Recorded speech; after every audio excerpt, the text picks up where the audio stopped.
Muito boa tarde a todos que estão nesse evento. Esse evento que é um sucesso, mas ele não é um sucesso só pela presença do público qualificado que acompanha o evento. Ele é um sucesso porque a agenda de PPPs e concessões no Brasil vive um momento ímpar.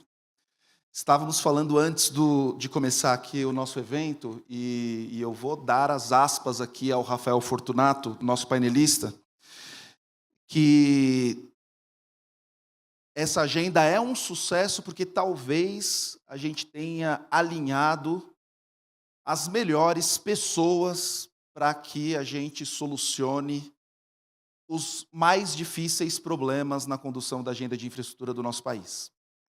E é preciso mencionar que no ano que vem a gente completa 10 anos da criação do PPI, e quando a gente fala da palavra mudança, ela vem acompanhado de um significado positivo de transformações que foram feitas no nosso ambiente institucional, que nos trouxeram a um 2024 com recorde de leilões, 64 leilões, mais de 160 bilhões em investimentos, e eu estou contando aqui só os leilões que são conduzidos e realizados na B3.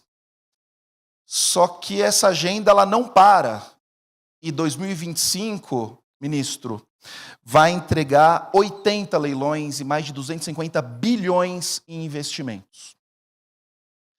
Isso é fruto de transformações que são conduzidas por diferentes atores, que têm por objetivo construir um ambiente institucional que dê conforto para que o segundo P do PPP e o terceiro P da PPP, que é o público e o privado, possam desempenhar o seu papel. E para que o primeiro P, que é a parceria, se dê da melhor forma possível de se realizar. Não é, como diz o pessoal do BID, o Marco Siqueira costuma falar isso, não é atender só o público, não é atender só o privado, não é atender só o usuário, é atender todos os stakeholders que tornam possível não só o projeto de hoje, mas o projeto de amanhã, que se alimenta do bom projeto conduzido hoje. O que o Carlos Nascimento, professor, comentou no painel anterior, que é a manutenção de tendência. Quando você vê que os projetos eles são bem conduzidos, bem estruturados, bem financiados, entregues, bem regulados, o que você gera é uma manutenção de tendência. Você gera a possibilidade do setor privado olhar para o Brasil e colocar o Brasil no tier 1 da atração de investimentos. Quando você escuta que o Brasil disputa capital com a Austrália, com o Canadá, e você tem ali os projetos do nosso pipeline, que é o maior pipeline do planeta para a infraestrutura rodoviária, por exemplo, Clóvis. Você tem condições que empresas estrangeiras olhem para o Brasil com uma perspectiva de décadas. Mas como que isso é possível? Por meio das mudanças que são necessárias de serem realizadas ao longo desse processo. E aqui a gente tem o privilégio de ouvirmos primeiramente duas pessoas que têm um papel, tiveram um papel e mantêm um papel muito importante na construção dessas mudanças. Perguntei para o ministro Anastasia, ministro, eu quero que o senhor fale da dificuldade que foi aprovar a lei de licitações. E ele vai comentar aqui um pouquinho do processo, enquanto senador da República. O ministro Leonardo Jardim está no processo de aprovação da nova lei de concessões, que a gente vai falar aqui também. Uma lei de concessões que visa normatizar debates que a gente tem o tempo todo para viabilizar projetos. Equilíbrio econômico-financeiro cautelar, aportes públicos em concessões, compartilhamento de riscos, E aqui vale uma menção muito importante e um reconhecimento do papel do TCU, que muito é dito pelos doutrinadores, advogados, que a nova lei de licitações, a nova lei de concessões, ela normatiza o que já está sendo realizado. E isso é uma verdade. E que o que a gente está colocando aqui diante da sociedade é a diminuição do risco jurídico, aumentando a segurança jurídica, porque já é possível, pela discricionariedade do ente público, a realização e a tomada de decisões para, por exemplo, construir projetos com aporte. Mas e a segurança jurídica? E eu tenho um depoimento para fazer aqui que, antes da lei de licitações, muitas das práticas que a gente adotava para aumentar a atratividade dos projetos, para aumentar a governança dos projetos, para aumentar a transparência dos projetos, elas não estavam normatizadas na lei em vigor.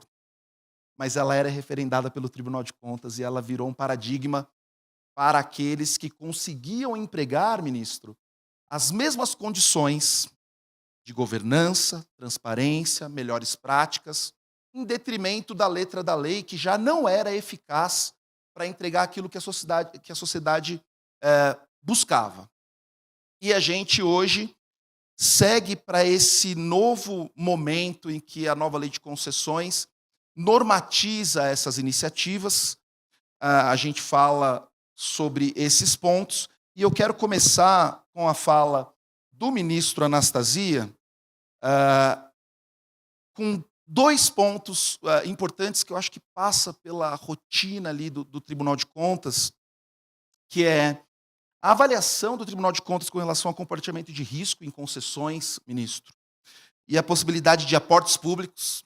Acho que o secretário Marcos quer ouvir essa resposta. Existem projetos que estão endereçados e que só serão viabilizados com aportes públicos. A gente precisa caminhar, dar mais um passo para a execução desses projetos. Quais os riscos que precisam ser ali mais bem observados dentro dessa nova configuração? E o segundo ponto que eu queria a sua contribuição, ministro, o PL 2373, ele formaliza práticas de mercado que se consolidaram em diversos setores, mas ele não está normatizado expressamente ainda. Um deles, por exemplo, é a participação do verificador independente nos contratos de concessões e PPPs. Eu queria entender, ministro, na sua visão, qual a importância da normatização dessas práticas que vêm sendo adotadas ao longo dos anos para trazer um maior conforto para toda a sociedade na condução e execução dos seus projetos de infraestrutura? Bem, boa noite. Boa noite ou boa tarde. Boa tarde ainda, senhoras e senhores. Meus cumprimentos a todos. Saudação, meu caro Guilherme, pela condução aqui desse painel. Eu quero cumprimentar o secretário Marcos pela iniciativa da PPI, que, de fato, realiza esse evento tão relevante. Meus parabéns, na pessoa de Vossa Excelência, a condução feita pelo governo federal. Saudar meus companheiros de painel, caro amigo deputado Arnaldo Jardim, companheiro já de Veras Lindes, não é? O nosso ilustre procurador-geral do NTT, Rafael, o Maurício Portugal, saudá-lo a todos. E a minha primeira observação, Guilherme, seria injusto se não fizesse aqui uma referência mais densa ao deputado Arnaldo Jardim. Por que motivo? O deputado Arnaldo Jardim tem cuidado do projeto de lei que moderniza a lei de concessões e a lei relativa às PPPs do Brasil como uma criança, como um pequeno bebê. E eu fico muito feliz por isso, porque eu tive esse mesmo tratamento anos atrás com a LINDB. Se o autor, o relator, aqueles que se dedicam ao tema, não tem um carinho especial e vão atrás, porque o deputado Arnaldo tem muitos mais mandatos parlamentares, eu só tive um no Senado, mas ele sabe, e eu aprendi isso no exercício parlamentar no Senado, que aprovar uma lei é muito difícil, especialmente leis densas, com conteúdo, complexas, especialmente não ser iniciativa dos governos.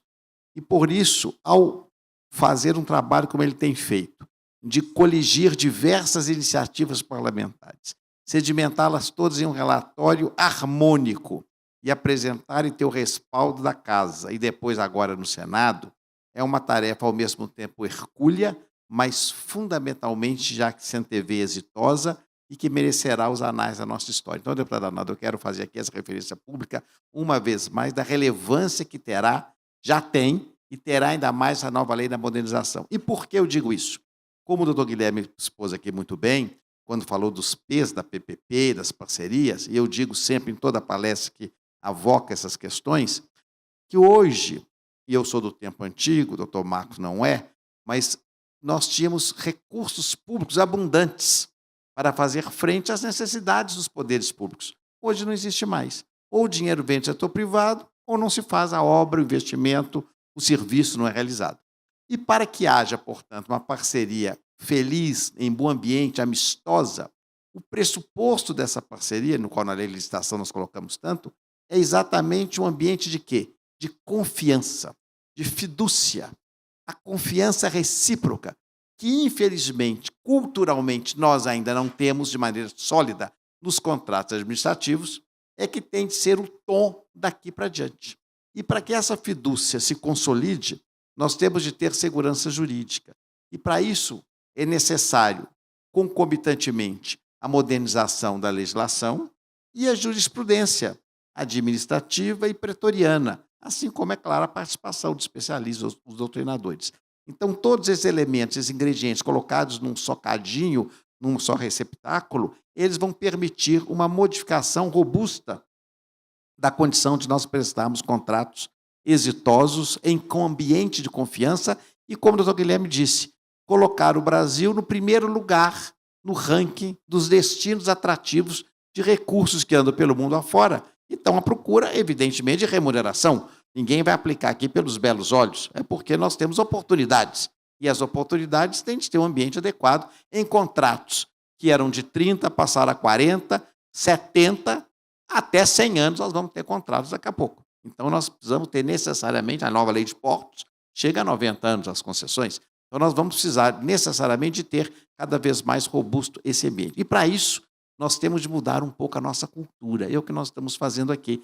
A PPI tem a obrigação institucional, doutor Marcos, de conduzir essa mudança. É responsabilidade do governo federal, que tem feito com apoio do Congresso Nacional, do controle externo, dos especialistas que estão aqui, das instituições. E aí, respondendo e deixando as minhas divagações filosóficas, porque o doutor Guilherme as fez também, então me senti autorizado, e o fez muito bem. Em primeiro lugar, a questão colocada de como o tribunal enxerga essas eventuais alterações, inclusive o aporte de recursos nas concessões tradicionais. Em primeiro lugar, eu não posso responder para o tribunal, obviamente, somos 9 e sempre digo, estou lá há 4 anos, que o tribunal julga muito em razão das circunstâncias do fato, como está na LINDB. Não é tailor-made, ou seja, cada circunstância, cada fato, cada caso é uma situação específica e tópica que vai ser apreciada face e mercê daquelas circunstâncias. Mas, falando genericamente, e a minha posição pessoal, é sempre de inovação. Porque se nós precisamos mudar a cultura, mudar o ambiente para atrair investimentos e dar segurança jurídica, confiança nos contratos, nós temos de saber que dificuldades anteriores têm de ser superadas. E uma delas é exatamente essa, a necessidade que nós vamos ter situações econômicas, estruturais, físicas, inclusive, que vão justificar aportes específicos distintos das concessões tradicionais de 100 anos atrás. Conceder o Porto de Santos, que a família Guinle recebeu pelo imperador Dom Pedro II no século XIX, é uma realidade. Hoje é outra realidade. A concessão que Dom Pedro deu ao Barão de Mauá para fazer a ferrovia primeira até Petrópolis era uma realidade. O marco legal hoje das ferrovias é outra realidade completamente diferente. Eu estou dando os extremos. Então, por quê? Cada caso será avaliado de acordo com as suas circunstâncias. Por isso, acredito que o tribunal, que num primeiro momento, e aí é citado sempre o exemplo do acórdão recente, também correto, do ministro Walton, em relação à subida da serra, o caso da Rio. Está aqui o nosso procurador, conhece bem o malsinado assunto, porque ali também é justificado o receio do tribunal e a sua posição mais conservadora, porque as circunstâncias da execução daquele contrato já levantaram, naquele caso, algumas indagações que não permitiriam, talvez, uma modificação do compartilhamento de risco, por exemplo, ou do eventual aporte. Por quê? Porque o caso concreto não lastreava. Mas tivemos o outro, e o nosso procurador acompanhou em detalhes, que eu fui relator no caso da BR-381, onde o compartilhamento de risco foi uma inovação e muito bem sucedida. Então, o tribunal, a meu juízo, não terá preconceito, um parti pris. Não, isso não pode de jeito nenhum. Até porque, como nós estamos acompanhando, e os senhores mais do que eu, o tribunal tem, nas novas circunstâncias, nova legislação, em razão do consequencialismo, que foi aqui mencionado, inclusive, e do consensualismo, hoje um ambiente muito diferente do que tinha no passado. Então, eu vejo com bons olhos respondendo à sua indagação. E a segunda indagação se refere à questão de como nós podemos introduzir nas normas aquilo que já é praticado. Quando o Dr. Guilherme falava, e citava os expedientes já utilizados, os institutos utilizados no procedimento licitatório sem autorização da Lei 8666 e as suas alterações antigas, eu lembrava de pronto da questão do registro de preço, que surgiu de geração espontânea, e do próprio credenciamento. Ambos foram ratificados, digamos assim, pelo Tribunal de Contas da União e depois normatizados por atos administrativos e inseridos dentro da Lei 14.103. Como relator da Lei 14.103, nós observamos que foi possível aproveitar as essências da jurisprudência administrativa do TCU, do Tribunal de Contas dos Estados, da jurisprudência dos tribunais, pretoriana também, de tal modo a colocar uma lei moderna, porque isso é que tem de ser feito. Então, acredito que essas alterações são boas. E essas alterações fáticas, concretas, que já estão acontecendo por exigências do mercado, porque a realidade se impõe, o deputado Arnaldo Jardim, de modo sábio, incorporou-as também no seu projeto, várias delas que nós sabemos, não é? Questões multimodais, a própria questão do compartilhamento, a questão relativa ao aporte, que já são fatos da necessidade. E nós não estamos tratando aqui, meus senhores, de questões de alta indagação de natureza bizantina, filosófica. Nós estamos tratando de investimentos concretos, que eu chamo de pão, queijo. É a ponte, é a estrada, é a ferrovia, é o porto, é o aeroporto, é o silo, e o país precisa disso. Então, para isso, nós temos de ser ousados, empreendedores, criativos, corajosos, claro, com amparo na norma e, fundamentalmente, no bom senso e sempre, como diz a Lindbe, justificando. Essa é a palavra mágica para tudo. E eu estou no tribunal há 4 anos e não vi nenhum processo até hoje que o gestor que tenha motivado bem, justificado bem, lastreado e comprovado a sua decisão, ainda que em tese poderia estar em desacordo com algum procedimento anterior, ele tenha sido punido, porque ele vai demonstrar a sua peculiaridade, as suas circunstâncias. Desculpe derrogar um pouco o prazo, mas acho que abrangi as 2 indagações. Muito obrigado. Perfeito. Ministro, perfeitas as ponderações. É um privilégio poder aprender aqui diretamente da fonte de tantos momentos importantes da nossa infraestrutura e também do nosso dia a dia ali na Corte de Contas. E a gente continua esse momento.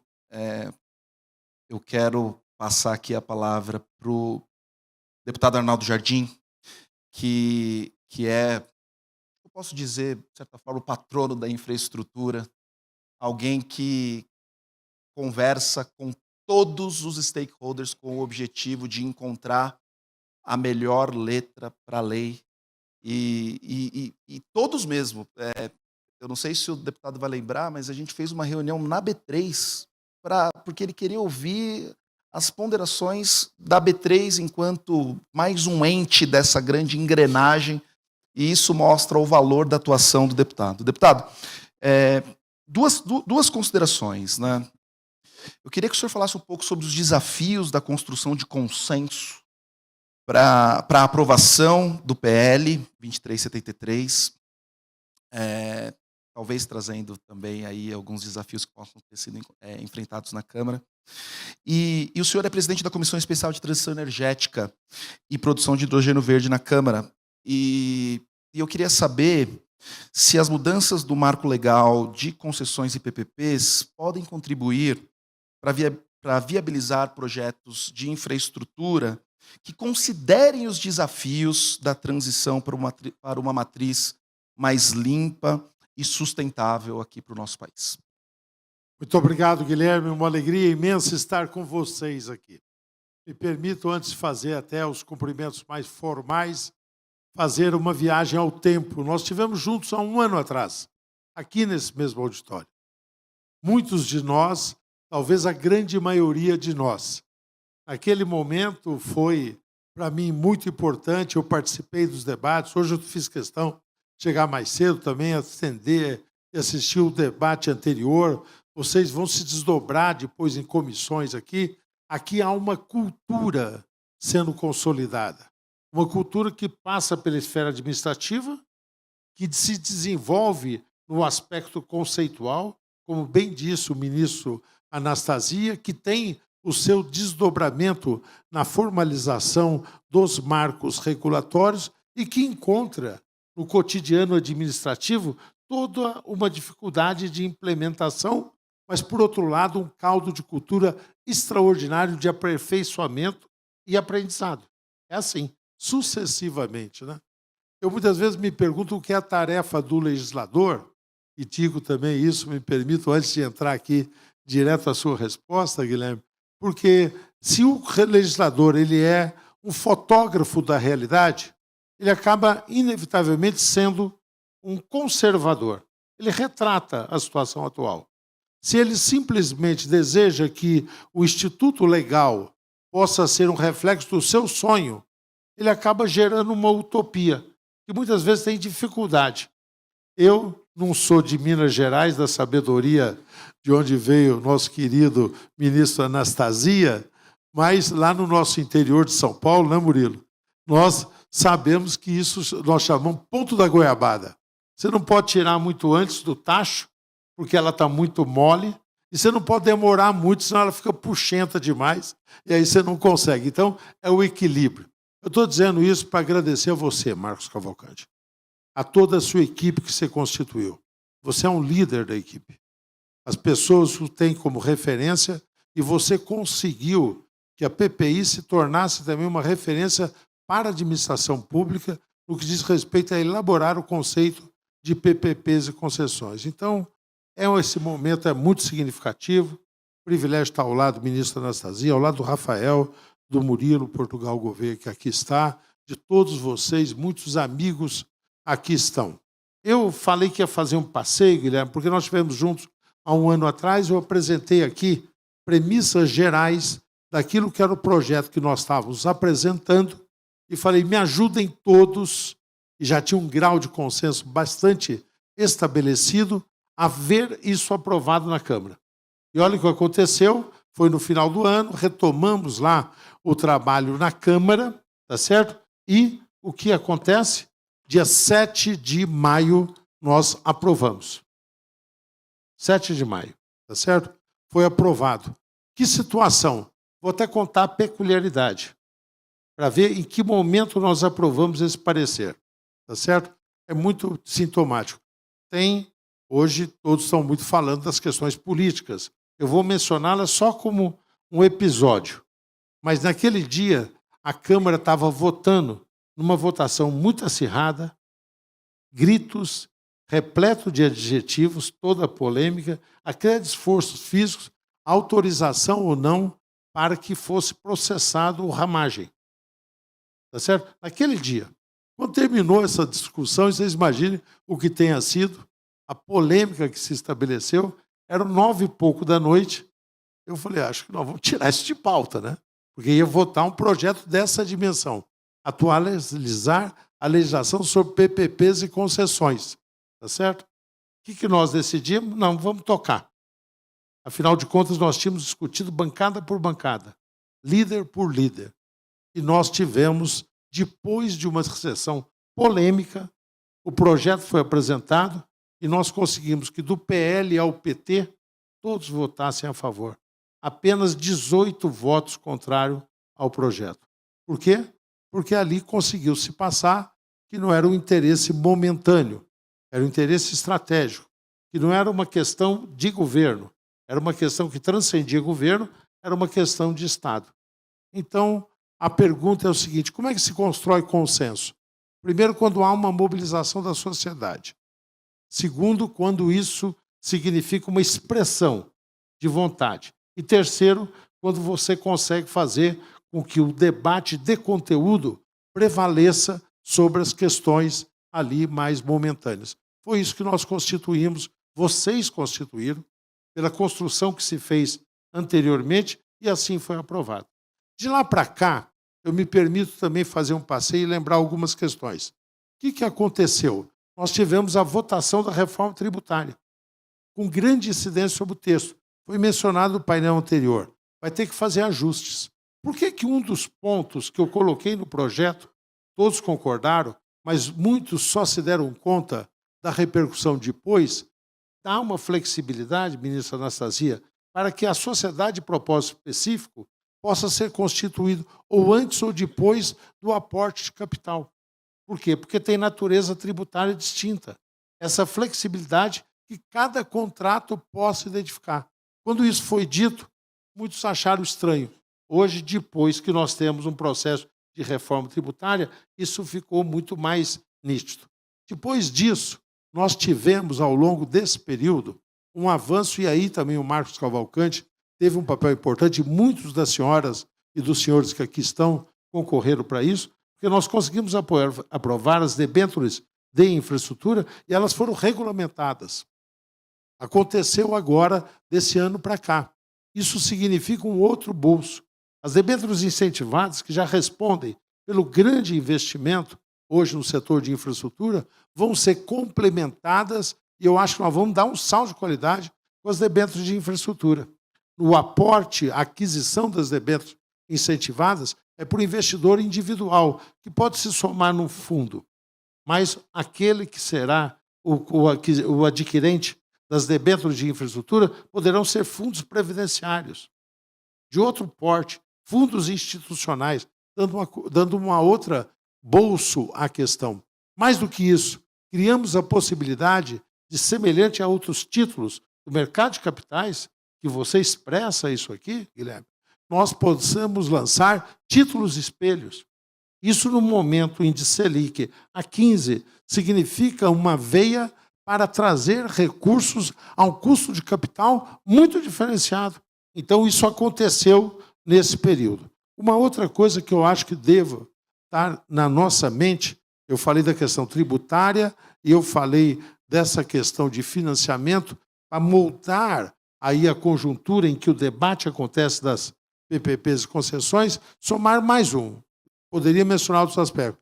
Agências reguladoras. Nós tivemos ataques às agências reguladoras durante esse ano. Especulativos. Ataques que podem arriscar a sua eficiência com a questão de cortes de recursos, a necessidade de manter o financiamento e manter o seu instrumento de autonomia para que não seja objeto de captura nem tecnológica pelas empresas, nem do ponto de vista político, de ter uma visão de ocupação dessas agências como se fossem órgãos de governo, mas ter uma visão estratégica. Acho que isso é importante, porque se nós todos sabemos que persistiu nesse ano o quadro de dificuldade fiscal, que é nas PPPs e concessões, que nós teremos realmente investimentos de fôlego na parte de infraestrutura, preservar a agência tem tudo a ver com isso. Você me perguntou da transição energética da COP30. Eu estou chegando de lá. Agora mesmo eu conversava com uma, eu não vou me lembrar do nome dela, uma dirigente da a NTT, que discutia comigo sobre a questão do seguro. Seguro climático. Foi um dos debates feitos com mais atenção lá. E todos nós conhecemos o embaixador José Carlos Fonseca, sucedeu Paulo Artung no IBA, para mencionar um caso muito concreto que dialoga com o que disse agora o ministro Anastasia, porque nós aprovamos o ano passado também o novo marco do crédito de carbono. E o setor de concessões florestais, onde temos uma lei específica e que está indo bem o setor, são as concessões interessantes. Sabe o que se exige, ministro Anastasia? Que as concessões tenham 100 anos. A certificação de carbono internacional, quando se trata de concessão florestal, não certifica crédito de carbono que não tenha esse horizonte. Então, há uma demanda do setor para que se possa discutir um prazo que até aí chegue e contemple, por uma questão de necessidade. Olha, eu falei de várias coisas, excedi no tempo, e não falei do projeto, porque o projeto é de conhecimento de todos. Foi procedido. O que o projeto faz? Consolida a experiência. Nós estamos falando de dispute boards, de consolidados. Nós estamos falando de, como você mencionou, reajuste cautelar, reequilíbrio cautelar de contrato. Nós estamos falando em novas regras para o julgamento poder ser feito de concessões. Estamos falando de incorporar definitivamente a multimodalidade. Estamos falando de compartilhamento de risco que se faz pontualmente, mas que adquirirá consistência quando esteja no texto legal assim. Estamos falando da incorporação do verificador independente. Agora mesmo, aí no café, nós falamos sobre isso. Estamos falando de contas vinculadas, segregadas especificamente, para poder manter o fluxo de recursos. Estamos falando de regras de transição acionária de uma forma flexível para que o comando ali econômico possa se fazer de uma forma mais flexível. Enfim, uma legislação que eu espero que esse evento nosso e toda a mobilização possa sensibilizar o Senado a acelerar o procedimento. Ganha o Brasil, é muito importante para o nosso futuro. Muito obrigado. Muito obrigado, deputado. Infelizmente, o ministro Anastasia e o deputado Arnaldo Jardim, eles vão precisar se ausentar aqui do nosso painel. A gente estourou um pouco no horário e agora a gente vai continuar aqui com o meu amigo Maurício e com o Rafael Fortunato. Eu espero que a gente consiga manter a audiência. Tenho certeza que teremos falas tão boas quanto a dos nossos painelistas. Muito obrigado, ministro. Eu quero passar a palavra para o Rafael para falar um pouco sobre... Senta aqui, Maurício, senta aqui do meu lado. Queria passar a palavra para o Rafael. As transformações do PL, eles impactam a NTT de ponta a ponta, né? A gente ouviu aqui, são temas que guardam uma relação forte com os projetos que são estruturados, conduzidos pela NTT, impactam a gestão. E aí eu queria saber de você, Rafael, quais os principais pontos do PL que você entende que vai impactar o dia a dia da agência? E uma outra coisa que a gente percebe que o PL vai trazer a NTT ela possui um arcabouço regulatório relevante, infralegal, que é um dos maiores desenvolvimentos para o setor de transportes terrestres. Ele tem um impacto muito grande no dia a dia do setor. Vocês já mapearam os impactos que o PL vai trazer nessa agenda infralegal conduzida por vocês ali na NTT? Boa tarde, Guilherme. Eu vou cumprimentar a mesa aqui em nome do Maurício Portugal, o professor Maurício. E muito me honra, Maurício, estar aqui ao seu lado. Uma difícil missão, Guilherme, passar a palavra para mim depois do deputado Arnaldo e depois do ministro Anastasia. Eu vinha te falando ali, conversávamos com os ministros, que parece que o mundo da infraestrutura, de fato, ele vive um alinhamento dos astros, né? A gente tem o ministro Anastasia, o ministro Bruno, o ministro Benjamin, dentro de um tribunal de contas muito mais moderno, para ficar em alguns nomes, um tribunal de contas que olha para a regulação de uma forma diferente, e eu diria uma regulação responsiva, uma regulação que não está preocupada mais em punir o gestor, mas entender o lado do gestor e construir as soluções junto ao gestor. E eu não poderia deixar de dizer isso, porque fiz parte dessa casa do PPI por mais de 5 anos. Me sinto muito à vontade de falar aqui, eu tenho uma alegria enorme. Estão aqui vários dos meus amigos. E o PPI ele foi responsável por essa guinada. Lá atrás, foi construído um projeto que se intitulou PPP+. O professor Egon, o professor Carlos Ari Sandfeld escreveram esse projeto e, como fruto desse projeto, nasceu o PPI. O PPI, hoje, ele se coloca, Guilherme, e eu tenho muita convicção disso, como um selo de qualidade para os projetos de infraestrutura. Saber que o projeto passou no PPI é saber que esse projeto ele tem confiança, que ele tem fidúcia, e o investidor ele pode muito tranquilamente olhar para aquele projeto e ter a segurança de que ele vai aportar recursos num projeto que é de Estado, num projeto que é de governo, que olha, de fato, para a infraestrutura e encara essa infraestrutura como uma forma, um contrato de concessão, uma forma contundente de implementação de política pública.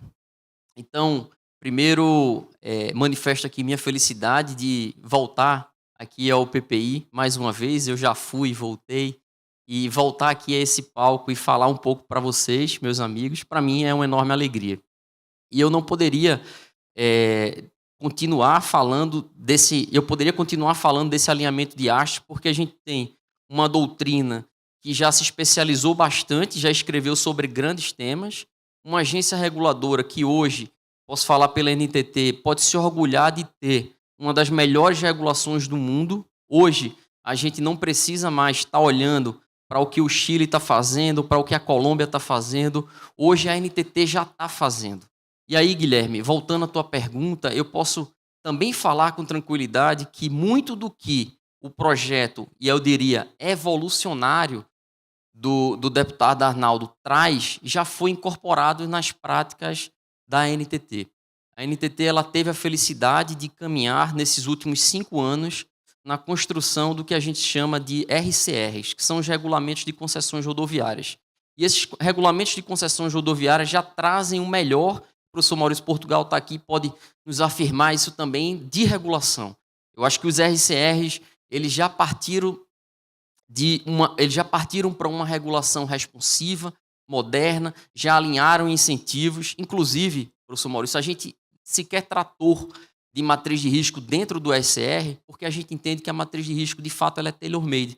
Como o ministro Anastasia muito bem colocou aqui, para um determinado trecho de rodovia, talvez faça sentido o compartilhamento de risco geológico. Para um outro, não. Talvez para um trecho faça sentido o compartilhamento de demanda, para um outro, não. Talvez tenhamos que evoluir com o risco de financiamento, se ele deve ou não ser compartilhado. Mas, enfim, a agência já evoluiu muito com a matriz de risco e o P3C, ano passado, o Felipe aqui também bem colocou, nos premiou como a melhor matriz de risco, um prêmio de melhor matriz de risco de agências reguladoras. Então, eu acho que a nossa regulação tem muito a se orgulhar. Falando um pouco sobre o projeto do deputado Arnaldo, eu trouxe aqui, porque eu sou daqueles alunos CDF, alguns pontos que eu gostaria de falar, e entre eles eu acho que foi fundamental a aproximação que o deputado Arnaldo promoveu no seu trabalho.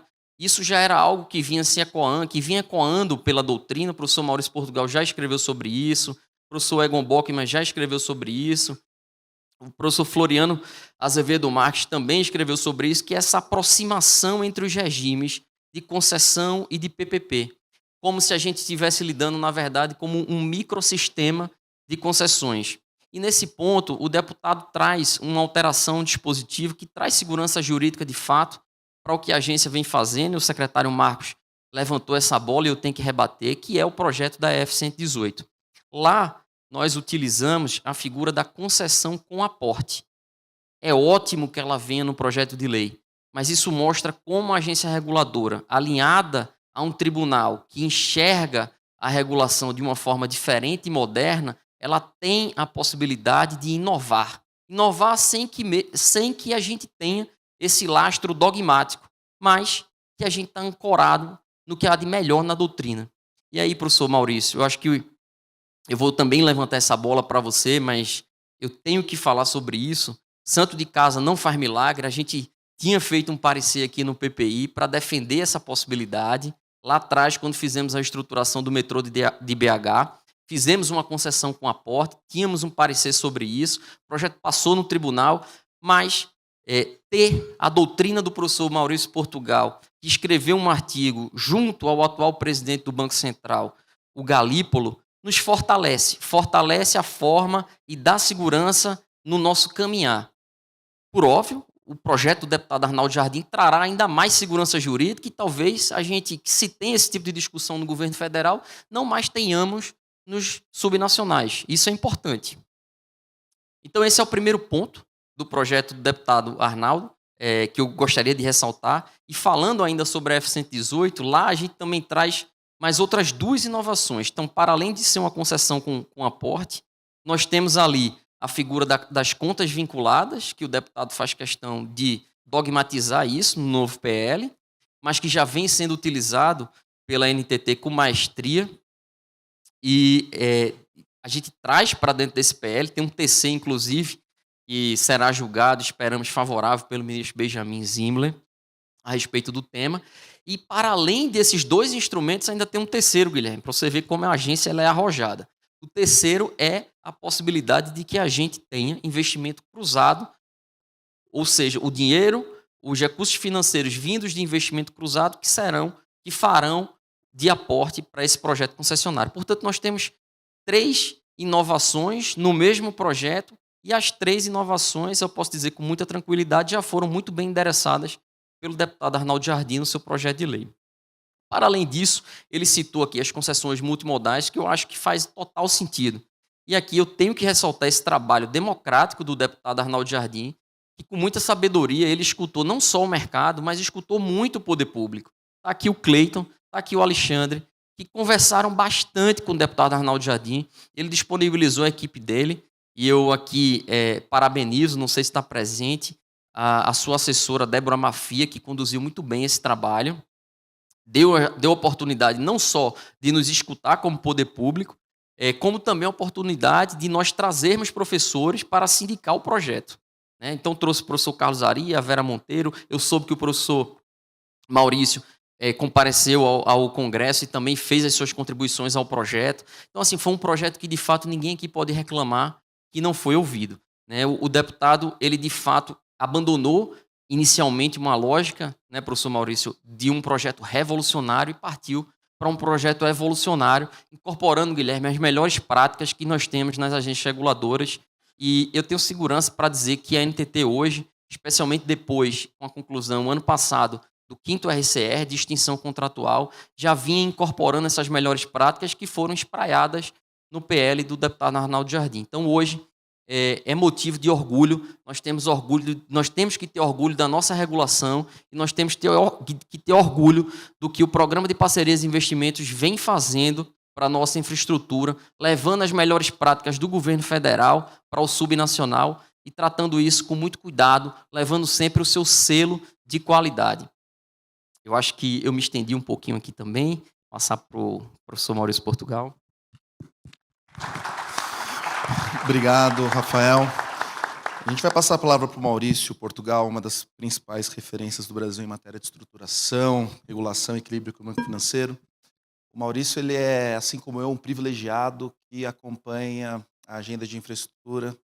O meu privilégio é porque eu estou ali na B3 tocando os leilões. O do Maurício é porque ele está desde o começo dessa agenda. É o tempo que permite que ele tenha uma visão muito profunda das evoluções, das necessidades, dos porquês das evoluções. Maurício, o projeto prevê a possibilidade de receitas alternativas, acessórias, não mais limitadas à modicidade tarifária. Elas podem ser livremente utilizadas pela concessionária. Na sua visão, como que essa mudança transforma a modelagem de projetos? Ainda mais quando a gente pensa em setores como saneamento, mobilidade urbana. Eu acho que essa é a primeira pergunta, mas eu já queria fazer uso dessa sua experiência de algumas décadas aqui vivendo esse setor, olhando retroativamente, Maurício, para alguns dos casos mais emblemáticos de desequilíbrio contratual que o Brasil enfrentou nas últimas décadas. Como que você vê o reequilíbrio cautelar que está sendo trazido no PL? Ele é suficiente para mitigar as questões que a gente viveu nesses projetos, se você fizer uma análise ali daquilo que você observou e do que o PL propõe? Em primeiro lugar, É um enorme prazer estar aqui com o Guilherme, que é um amigo, com o Rafael, que é um amigo também de anos. Queria agradecer à Secretaria do PPI pelo convite, pela oportunidade de participar desse evento tão bonito. E antes de responder as perguntas, eu tenho que fazer algumas considerações. A primeira delas, muito na linha do que várias pessoas já falaram. Você, Guilherme, o outro Guilherme da PPP. A gente está num momento muito especial do setor de infraestrutura. Eu acompanho o setor de infraestrutura há quase 30 anos. A gente nunca teve tanta contratação de tantos investimentos por ano. O Guilherme soltou um número para o ano que vem, até o final do ano que vem, 250 bilhões de reais serão contratados até lá. E hoje em dia, quando a gente fala isso, a gente olha o pipeline, a gente sabe que ele vai ser cumprido. Antigamente, a gente não confiava no pipeline. Né?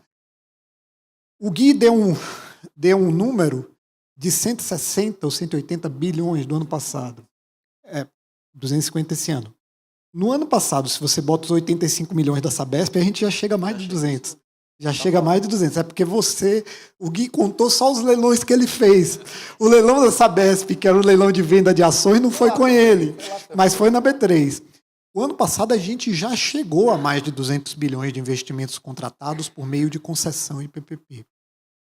A importância disso é assim tão grande, né? Eu não sei se as pessoas percebem, mas eu preciso falar porque a gente tem que celebrar isso. É muito importante celebrar isso. Se a gente continuar contratando desse modo, tá? E a gente parece que continuando. O ano passado foi muito, esse ano será mais ainda.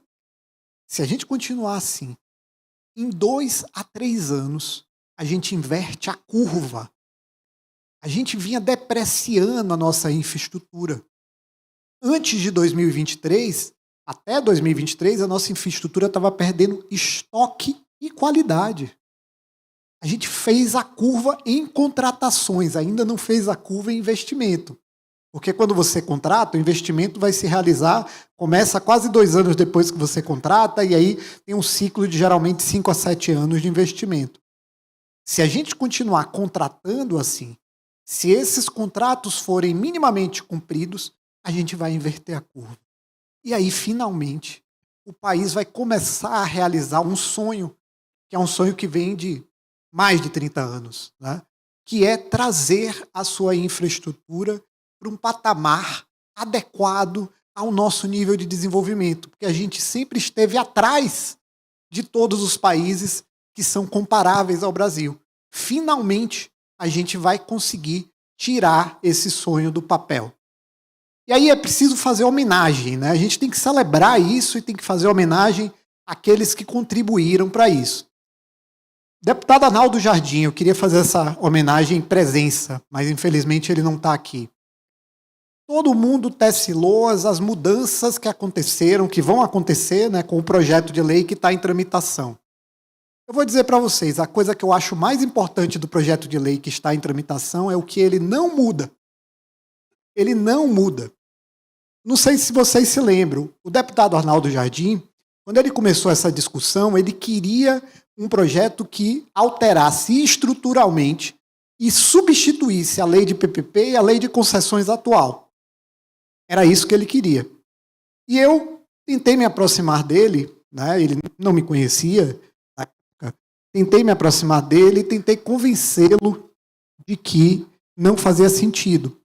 Não fazia sentido porque eu também não sei o quanto isso é claro para as pessoas, mas as leis, sobretudo as leis velhas, elas funcionam como uma espécie de índice de uma teia de decisões que essa teia de decisões que se organiza em torno da lei, essa sim é o que traz segurança jurídica.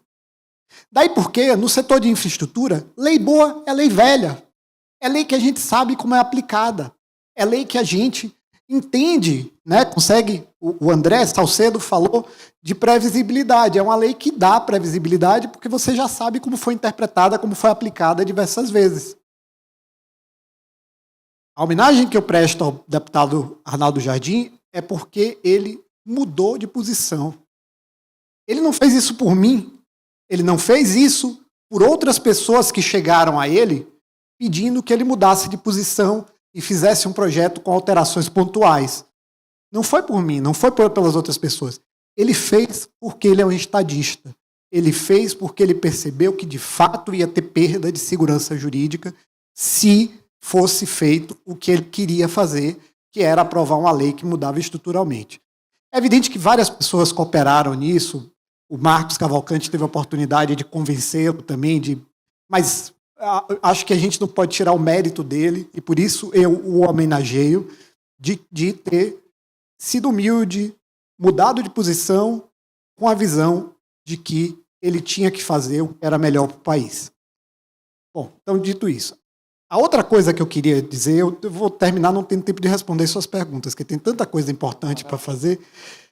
A outra coisa que eu queria dizer é assim, hoje, e aí Rafael faz parte disso, o Marcos faz parte disso, a Viviane que esteve aqui faz parte disso, o ministro Renan, o ministro Rui Costa, assim, tem muita gente que faz parte disso. O pessoal da NTT, né, os diretores da NTT, mas hoje a gente tem o melhor time de infraestrutura da história desse país. Se a gente está conseguindo fazer o que está fazendo, é por isso, né? E aí eu acho que a gente não pode só homenagear os atuais, né? Aquelas pessoas que estão fazendo isso agora. Porque elas fizeram muito, mas se beneficiaram de um legado que vem de anos. Então, eu me lembro do Adalberto Vasconcelos, né, amigo de muitos de nós no setor de infraestrutura. Me lembro do Tarcísio, que por razões políticas eu não deveria nem estar mencionando, mas prestou uma contribuição também ao país. Eu me lembro das Natálias, Natália Marcaça, Natália Rezende, né? Aliás, várias mulheres no setor de infraestrutura prestaram contribuições extremamente importantes nos últimos anos. A Viviane está fazendo um trabalho primoroso, né, no setor. Então, eu acho que a gente precisa voltar para o passado, colocar o nosso olhar para o passado e ver que tem muita gente que contribuiu para isso. À medida que a gente vai ficando velho, a gente percebe que a gente não faz nada sozinho, né? É sempre as coisas que realmente mudam a realidade são aquelas coisas que são feitas em conjunto, né? Que existe um sonho conjunto. E eu, sendo sincero com você, olhando o que já fizemos, nunca estive mais esperançoso de que a gente vai chegar no nosso destino. Nunca, nunca. Para mim, é impressionante como o país mudou em pouco tempo, né? A gente veio andando de lado muitos anos e de repente mudou. Agora, para entrar nas suas perguntas, se eu tiver tempo, vou falar. Tem 3 perguntas, tem uma também do Rafael. Vou falar da do Rafael, que é mais rápido. Esse negócio de não poder aporte em concessão, em minha opinião, não faz o menor sentido. Primeiro, porque a própria lei de concessão fala que você pode prever indenizações nos contratos. E se a gente pode mudar os contratos estruturalmente nos processos de renegociação, por que a gente não pode mudar para prever pagamento público durante a obra? Não consigo entender, reequilibrando e fazendo o que tem que fazer. Poderia, inclusive, mudar contratos em curso. Quanto mais licitar contratos com previsão de pagamento público. A forma assim, eu não vou nem entrar, porque eu não tenho tempo aqui, nesse raciocínio que eu conseguiria fazer também, olhando as leis orçamentárias, olhando as leis sobre contabilidade pública, a lei 6.320, né, o artigo que eu escrevi com o Galípolo era muito em cima da lei 6.320. Mas a gente nem precisa entrar nisso. Tá? Basta prever, basta notar. Tá? Veja, o que a lei de concessão proibia era a garantia de demanda mínima, no artigo 24, que foi. O artigo 24 permitia, ele foi vetado, e a interpretação é que você não pode fazer garantia de demanda mínima. Mas pagamento público, lá está previsto que você pode fazer indenizações. Tá? E por que não pode prever, então, obrigações originárias?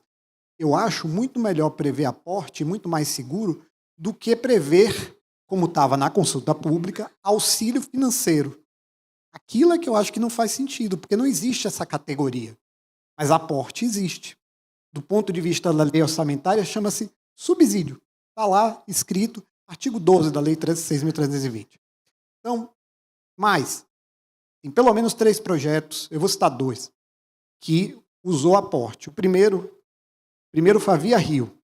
A Via Rio, aquela rodovia que foi construída entre 2 regiões importantes para a Olimpíada, essa rodovia é uma rodovia Greenfield, né, e previa aporte. Era uma concessão com aporte. Né? A segunda, eu até dei o exemplo, a linha amarela, anterior a ela, também tinha isso. Né, lá atrás. Né, isso aí tem 30 anos. Né, ninguém se lembra por isso. Bom, então, dito isso, volto para as perguntas do Gui. Eu acho que é excelente ter um dispositivo legal que diz que receitas acessórias podem ser completamente devotadas ao concessionário e não serem revertidas para a modicidade tarifária. Acho excelente. Mas eu não posso deixar de notar que a gente já fazia isso. Né? Os contratos já faziam isso. Então, colocar na lei cria um pouco mais de segurança jurídica. Mas não é uma novidade. Né? Já tem contratos que dizem claramente que toda a receita acessória recebida pelo concessionário, ele se apropria. Tá? E, evidentemente, que quando ele se apropria, você reduz a pressão tarifária. A tarifa ao usuário se torna menor. O pagamento público se torna menor no caso da PPP. Portanto, é muito bom que ele possa se apropriar. Aliás, até para falar, nos contratos de aeroportos, Rony Glasman estava por aqui, os contratos, que entende muito do setor, os contratos de aeroportos, as receitas acessórias são todas para o concessionário. Contratos federais. Né? Primeira, segunda, terceira, quarta, quinta, sexta rodada, todas elas. Né? Então, não é uma novidade, mas é bom que a gente tenha isso na lei, porque aí isso vai criar mais um instrumento de indexação desse conjunto de decisões que já foram tomadas sobre esse tema. Né? Foi a outra pergunta? Equilíbrio cautelar, isso é maravilhoso. 1 minuto, né? Em 2021, quando a Marta Seiler, que era alguém também que eu devia ter citado para homenagear, a Marta Seiler sentava na cadeira que o Marcos senta hoje, eles fizeram aquele diálogos com o PPI. E eu vim com uma apresentação que tinha só um tópico.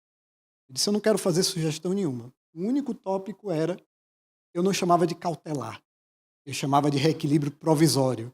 Mas era exatamente isso. Eu botava uns gráficos com as curvas da subida do valor da compensação.